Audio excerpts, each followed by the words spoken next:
Hello everyone, চলে আসলাম রাতের দৃশ্য নিয়ে। কি বলবো, দেখো রাতের দৃশ্যটা। কিছু হালকা পাতলা গাড়ি যেগুলো আর কি জরুরি জরুরি চলার দরকার, ওই গাড়িগুলো চলতেছে। তো একটু রাত্রে করে বের হইলাম, কারণ ঈদে তো বের হই নাই। তো একটা মানে যে কোনো একটা প্রয়োজনে মানুষ বের হয়। তো আসলে আমার এমনি মন মানসিকতা ভালো নাই, তাই কিন্তু আমি বের হই নাই। কারণ মনে শান্তি থাকলে কিন্তু সব কিছুই করা যায়, তাই না? আসলে আমার মনে শান্তি নাই। এই মনের শান্তিগুলো আস্তে আস্তে কেন জানি সব কিছু মানে স্তব্ধ হয়ে যাচ্ছে, তাই না? যে আগে এই ঈদ আসলে সাজুগুজু নিয়ে ব্যস্ত থাকতাম, কোথায় যাব, ঠিক আছে। আসলে সেই মন মানসিকতা এখন নাই। হ্যাঁ, যে কোনো একটা কারণে আসলে জানি তো যে যদি কারণ যে কোনো কারণেই মন ভেঙে যায় আর কি। তো আমার মন মানসিকতা ভালো নাই, তার জন্য আর কি বের হই নাই। তো এখন একটু বের হইলাম, দেখতেছি দেখো যেহেতু এই গ্রামে সবাই চলে গেছে আর ঢাকা শহর শুধু আমরাই আছি মনে হচ্ছে আর কি। তো আমি একটু আলোর থেকে কিন্তু একটু বড় অন্ধকার এসে বললাম, তাই আর কি এরকম দেখা যাচ্ছে।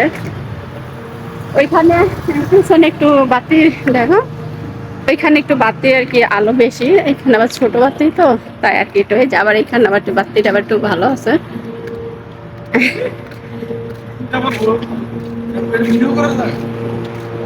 এখানে ভিডিও করবো, এখানে কত কিছু করবো।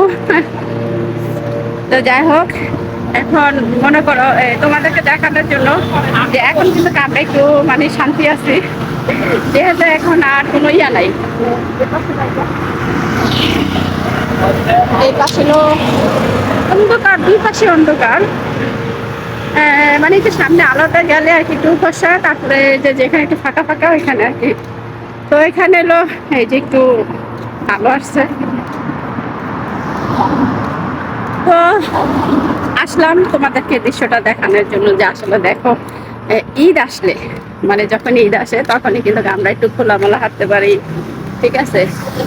মানে কোনো জ্যাম জ্যাম থাকে না, ঠিক আছে। আর এখন মনে করো যদি ঈদ না থাকতো তাহলে কিন্তু এই রাস্তাটা কিন্তু কাটা যেত, ঠিক আছে।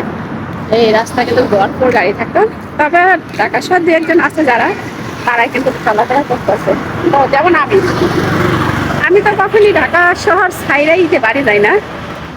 এক সময় যখন বাবা মা ছিল তখন কিন্তু আমরা কিন্তু এক সপ্তাহ আগে কিন্তু বাড়িতে চলে যেতাম, ঠিক আছে।